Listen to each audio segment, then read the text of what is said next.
So you remember when Pompeo was still Secretary of State, he was sitting in the Senate with Lindsey Graham, and he basically admitted that the United States is plundering oil in northeastern Syria, and they're doing it in partnership between the Kurdish-led SDF and an American corporation called Delta Crescent Energy, right? So the obvious, well, I warned you about this. I've done, I don't know how many videos. I told you when Biden comes in, he's going to keep stealing the oil. I told you this. And Trump was, he was brazen about it. He kept saying, we're keeping the oil. We've got the oil. See, that's the thing with Trump. That's why they got rid of him, because there's no mask, Biden is the mask. Blinken is the mask, but it's the same policy. So interestingly enough, I want to show you a clip here. This is from February 8th, and this is the spokesman for the Pentagon. His name is Kirby, and he gets asked about the oil in northeastern Syria, right? Take a look. Can I do a quick follow-up on that? Yeah. Are American troops still protecting those oil fields? Is that still part of the mission, or is that no longer part? I would just, in terms of the, you're talking about the oil fields in the Northeast. That company Delta Crescent Energy. Is that what you're talking about? Well, there are a number of oil fields that the U.S. forces were protecting up there under the previous administration. Is that just no longer part of the mission, or does that continue? I'd say, well, except for where appropriate under certain existing authorizations to protect civilians, DoD personnel or contractors are not authorized to provide assistance to any other private company, including its employees or agents seeking to develop oil resources in northeastern Syria. I think I'd leave it at that. Go ahead. You've been very patient. Yeah. Oh my God. What is that reporter doing? Did you see what just happened? Did you understand what just took place?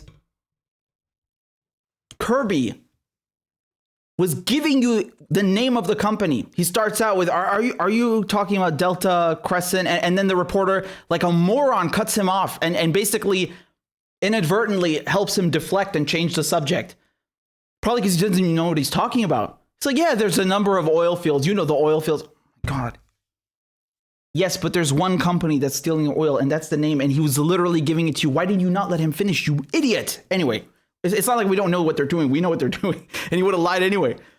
Then the language they're using, we're protecting the oil. What do you mean protecting the oil? You're stealing it. At best, again, we know they're stealing it. They literally admitted this. Pompeo, Lindsey Graham, it's not a secret or conjecture. They said that.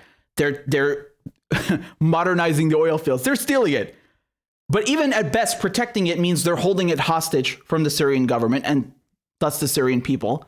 And again, the oil in Syria, I mean, if you compare it to Iran, if you compare it to Saudi Arabia, if you compare it to Venezuela, Syria does not have as much oil as those countries. But for Syria's revenue, total government revenue, it still represents a quarter of government revenue. 25%, man, that's enormous, right? We're talking about $30 million a month, if I remember correctly. And they're depriving the Syrians of that on purpose. And they're also sanctioning Syria on purpose to kill the economy, to starve people. I mean, they're putting a stranglehold on Syria. It's a scorched earth policy on top of 10 years of war. I mean, you see what's going on here? So we're not done, right? And yeah, you had, of course, these headlines saying, oh, the Syrian oil fields? Oh, no, man, they're no longer a priority for U.S. forces. Yeah, okay. And you're just going to take them at their word? What are they doing there then? What are you doing in the oil fields? How can you say the oil fields are not a priority, but you have armored vehicles and people with guns standing around the oil fields? Are you not there? Here's a more recent headline. Are you ready for the next one? So this is from 13th of February, right? The United States is establishing an airport within an oil field in Syria's Dore province. All right. Like you just told us that's not a priority for you. Now you have an airstrip there. Okay, right? Just so there's no confusion here. This is not the first base that the United States has in Syria. They have several of them, right? Several. And yes, most of them are at the oil fields. I have a map over here I can show you. So when we talk about oil in Syria, we're talking mainly about Hasakeh province and Derre, right? And there's another also a big American base down here called Tenef Air Base, and that's a U.S. air base. So the bases that they've been building, they keep coming through from Iraq in this illegal border crossing, the Al Walid border crossing, and keep trucking in like convoys and equipment almost weekly. Okay, and when Biden took over, you had a lot of people saying, "Oh, look, he invaded Syria." I mean, yes, technically, of course, it's an invasion, but like he's just continuing it. He's just continuing what Trump is doing. That's it. And I mean, that in of itself should be a problem, right? So now they're establishing that, and I want to play you this clip over here from RT, and I mean, I really laughed so hard when I watched this because it's like the most condensed verbal diarrhea that I've ever seen. So pay attention to the question that he asks him, okay? Pay attention to Johnson. He's the guy sitting on the right, okay? John Jordan. So pay attention to what he says. In this case, and I would agree to some extent that the occupation in the Northeast is predicated on ISIS. ISIS is growing once again in Syria as well as Iraq. And let me just stop you for. Wow, that's crazy how there was no ISIS in Iraq and Syria before the US came along, right? Crazy how that was just not a fucking thing. We didn't have, markets and car bombs and shit going off every second before the United States. How weird. It's unfucking believable, right? Crazy. It's almost as if Saddam and Assad had that shit under control and you fucked that up, right? And turned the entire region into a fucking apocalypse, right? Crazy. Unbelievable. Anyway, I'll let them continue. For just a moment, because to John's point, there are times when the United States should be going into places. There may be times when other countries should be going into places to help the people there. If we're invited. We were never invited, Rick. The Russians were. The Iranians were. The United States never was. Not invited into Syria. Is that what you're saying? Yeah, correct. That is correct. 30 seconds, John, but can you counter that argument? Exactly. Okay. Russia has had a naval base in Tartus, which is over here on the coast on the Mediterranean, since 78. It's like 40 years now, over 40 years they've had this base. Okay. So over here on the coast, Tartus, and I think they have a second one, a tinier one, but the main one is in over there. And anyway, pay attention to the response now, okay, from this guy over here on the right. Argument.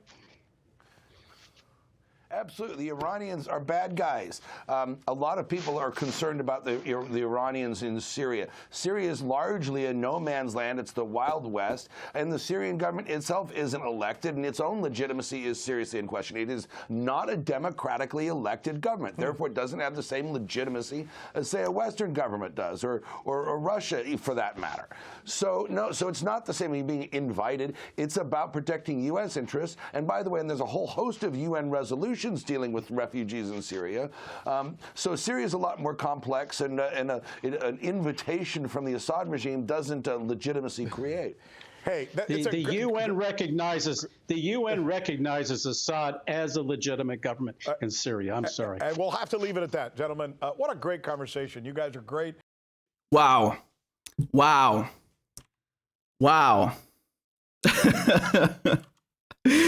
That was amazing, right? That's the most condensed 30 seconds of verbal diarrhea I've ever heard.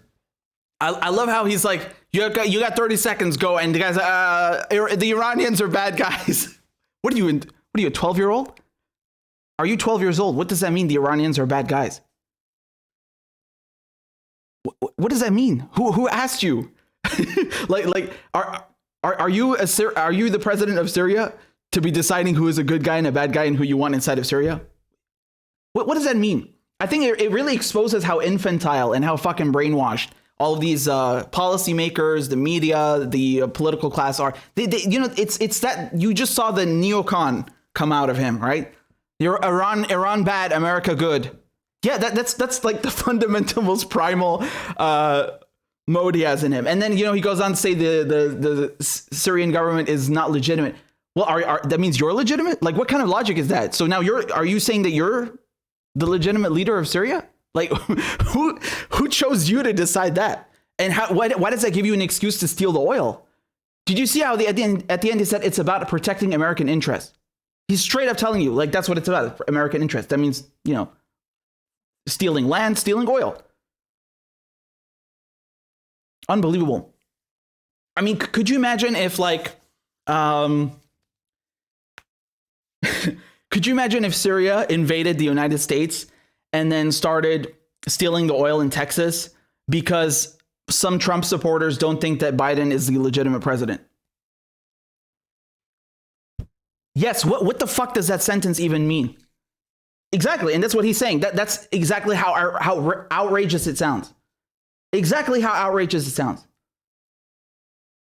We don't like who's in charge in your country, so we're going to keep stealing your oil. What the fuck?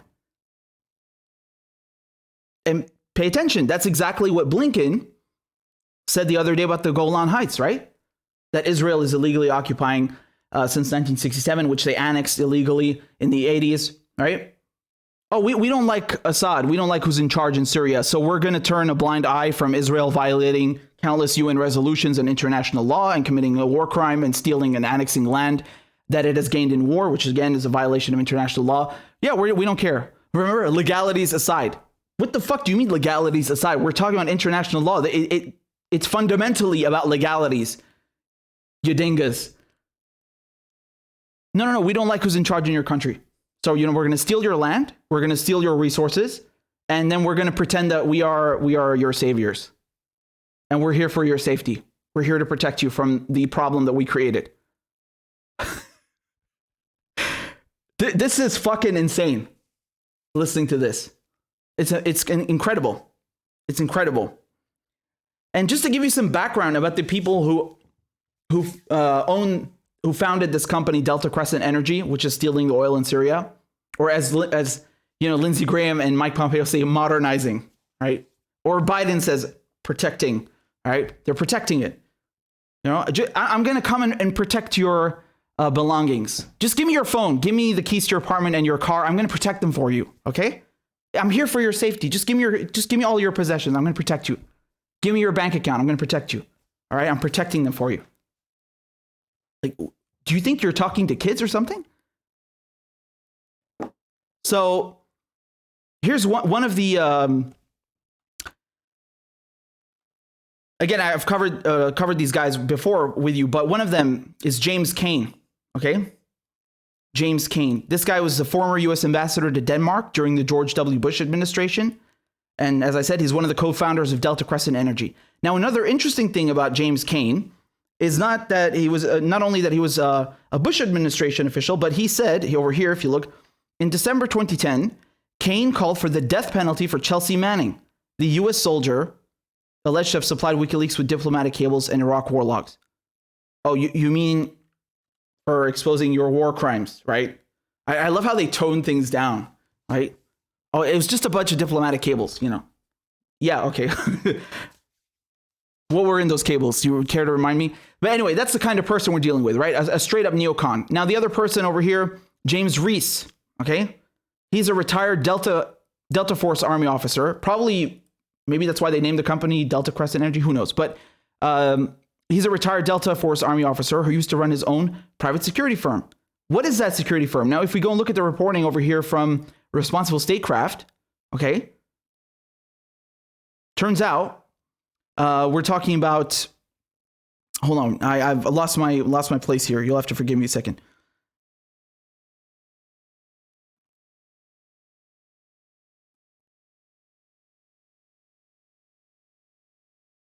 There we go. So TigerSwan. Do you remember what TigerSwan is?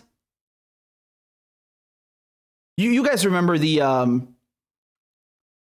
North Dakota Access Pipeline, right? You remember the protests for the North Dakota Access Pipeline? Yeah? Take a look. TigerSwan first rose to prominence in 2016 when it helped suppress Native American and environmentalist protests against an oil pipeline in North Dakota. The firm recently settled a lawsuit for operating without a license in North Dakota and is embroiled in an alleged bribery scheme in Pennsylvania.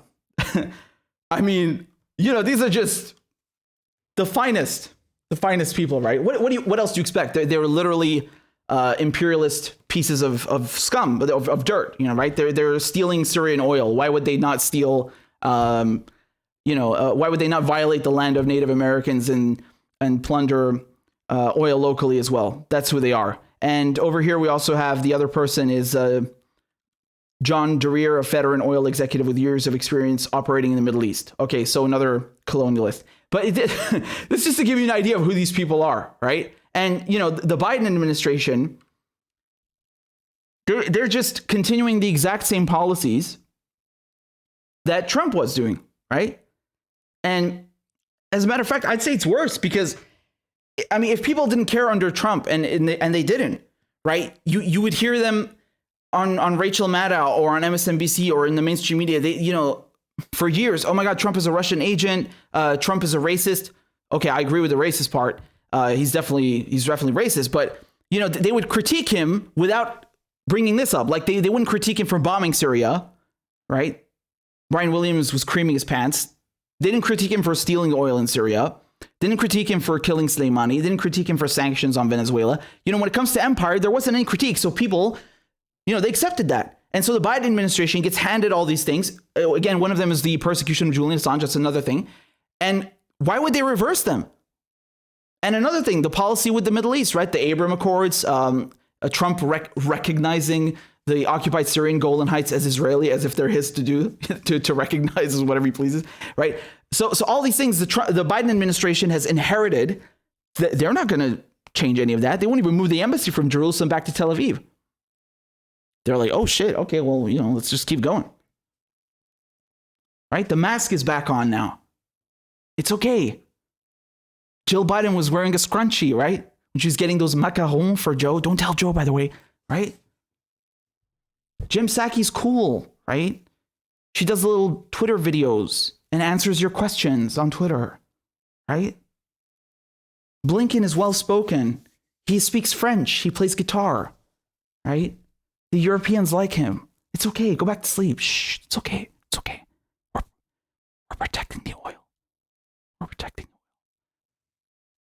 No, but now it's even better, right? We're not. No. Protecting oil, that's not our priority. But we're still going to build an airbase there.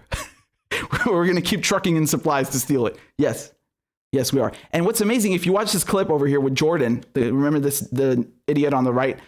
It's incredible because if you rewind a bit around the 5-6 minute mark, he talks about how, oh no, man, if the United States was stealing oil in Syria, they'd require way more logistics. And I used to work in oil. I grew up around it.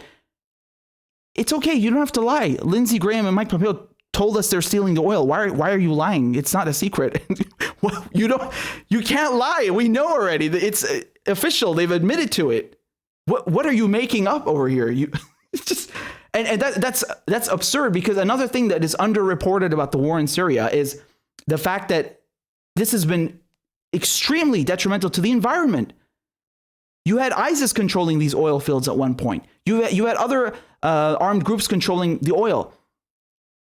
Their refinery of that oil has caused people living in the surrounding areas to develop diseases, right? To develop illnesses because it's been polluting the environment and not just damaging the environment and wildlife, but also the people living in those areas. You don't hear about that. So this idea that, oh yeah, you would have to see something the size of, Abadan, which is this, the BP refinery in Iran, which was built in 1908, which I reported on before. No, this is ridiculous. They are stealing it. It's official. And I don't know what you're covering for over here. It's not, And of course, you can see here, this is another headline from 10th of February. The United States sells 1 million barrels of Iranian oil seized under sanctions. Oh no. Are you telling me Biden is just like Trump in almost every regard? No, you're kidding, right? What happened to the lesser of two evils? What happened to decency? Right? Restoring the soul of the nation. Oh, it turns out soul of the nation is thievery, is plundering, imperialism, right? Subjugating people around the world. piracy. I mean, this is a literal piracy. What do you call that when you board other ships and steal their booty, right? And take it off and use it for yourself or sell it? It's a literal fucking piracy. These ships were boarded at sea. They had their cargo confiscated and now sold off. That's literal piracy. And I mean, in the full sense of the term. It's unfucking believable. And I love the irony here, how it says the proceeds will go to the U.S. Victims of State-Sponsored Terrorism Fund. Oh, well, I'm so glad to see the United States compensating its victims. This is just unreal, man. This is unreal. Because again, for those of you, just to jog your memory, this is exactly what Trump did. I mean, that headline, I could have read it to you and you might have thought I'm giving you an old one. No, it's from 10th of February. Okay. No difference. So, I want to be very clear over here. I want to be very clear. All these people who said that Joe Biden is the lesser of two evils when it comes to Donald Trump. No, they're the exact same evil. You are a dunce. Go and get your clown makeup. Go and get your dunce hat. And I want you to wear your dunce hat until the end of Biden's term and another one just for good measure. Okay? Because Joe Biden is not the lesser of two evils. He's the exact same fucking evil as Donald Trump. I mean, almost to a T. Almost to a T. And of course, you don't care about that because you don't want to talk about foreign policy. You don't want to talk about the people who are subjugated and suffering because of this imperialist bullshit, right? You don't want to talk about the oil being stolen in Syria. You don't want to talk about the fact that they're selling off Iran's oil that they stole at sea, just like pirates. You don't want to talk about the fact that he's continuing the prosecution against Julian Assange and threatening press freedoms and running UK courts. You don't want to talk about that, do you? You don't want to talk about the fact that he's giving away all of this land that belongs to Palestinians, that belongs to Syria, and recognizing it as Israeli and continuing everything that Trump did, he's doing. Of course, they're not going to talk about this, right? They're only progressives when it comes to healthcare. They're only progressives when it comes to, college. But when it comes to stopping the wars, when it comes to challenging empire, when it comes to saying things that actually are adversarial to power structures, when it comes to talking about Israel's genocide of Palestinians, the theft of oil in Iran, the theft of oil in Syria, the sanctions against Venezuela, the killing of civilians, not a fucking word.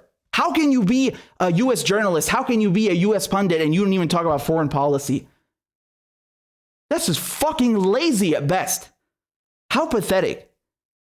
And they spent the last year telling you, it's the lesser two evils, lesser two evils. What the fuck? It's the same thing. It's even worse. He's just put the mask back on and you're going back to sleep. You're going back to brunch. Fuck you. And they gaslighted us. They fucking sat there, man, right? They sat there and they told us, you're just exaggerating. You just have a fucking grind to axe. Yeah, you're damn right I do.